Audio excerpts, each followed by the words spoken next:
Assalamualaikum warahmatullahi wabarakatuh.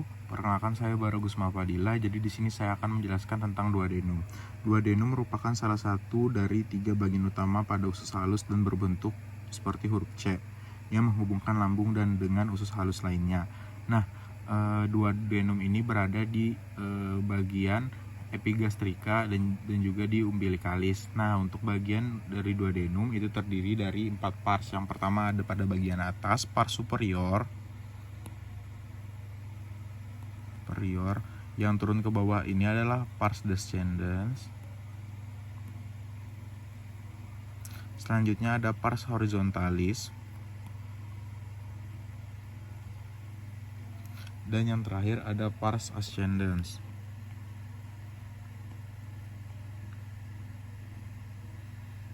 Nah, pada bagian dalam duodenum ini dia tersusun dari lipatan sirkular atau bisa disebut dengan biasanya lipatan Kekringi yang seperti lipatan-lipatan ini. Nah, selanjutnya terdapat juga papilla duodeni major atau papilla veteri sebagai penghubung antara ductus pancreaticus atau ductus virsum dan ductus choleductus.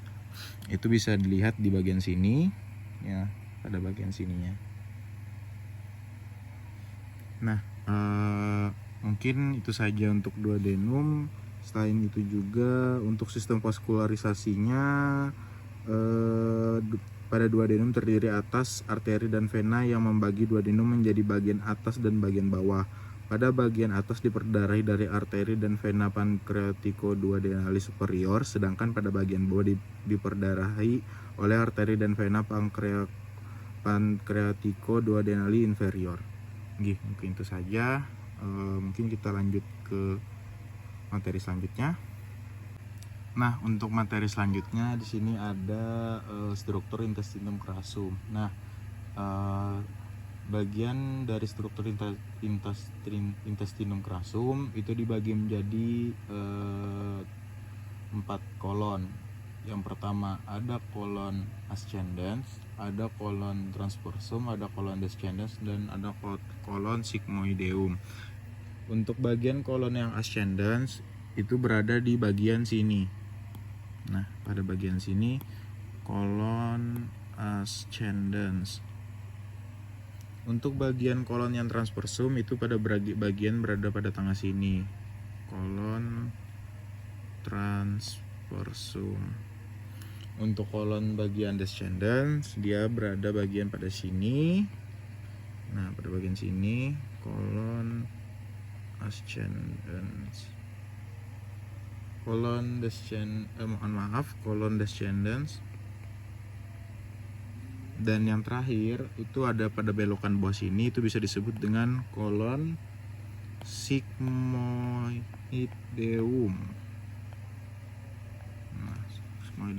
Nah, pada bagian intestinum crassum ini terdapat juga biasanya itu sekum. Ini sekum. Sekum. Nah, pada bagian sekum itu terdapat seperti ada cacing-cacing kecil. Cacing kecil ini bisa disebut dengan appendix vermiformis.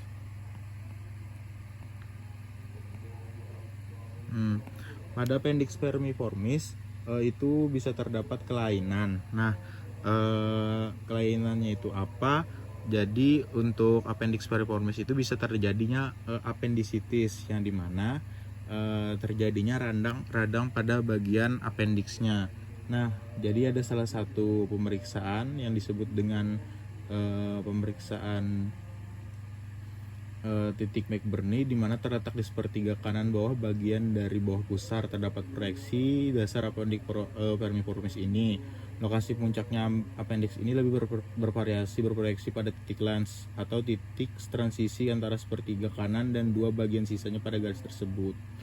Nah, biasanya untuk mengetahui apakah ada kelainan pada bagian appendicitisnya ini, misalnya ada terjadi radang, kita bisa menggunakan pemeriksaan titik McBurney. Apabila kita tekan, dia akan merasakan nyeri.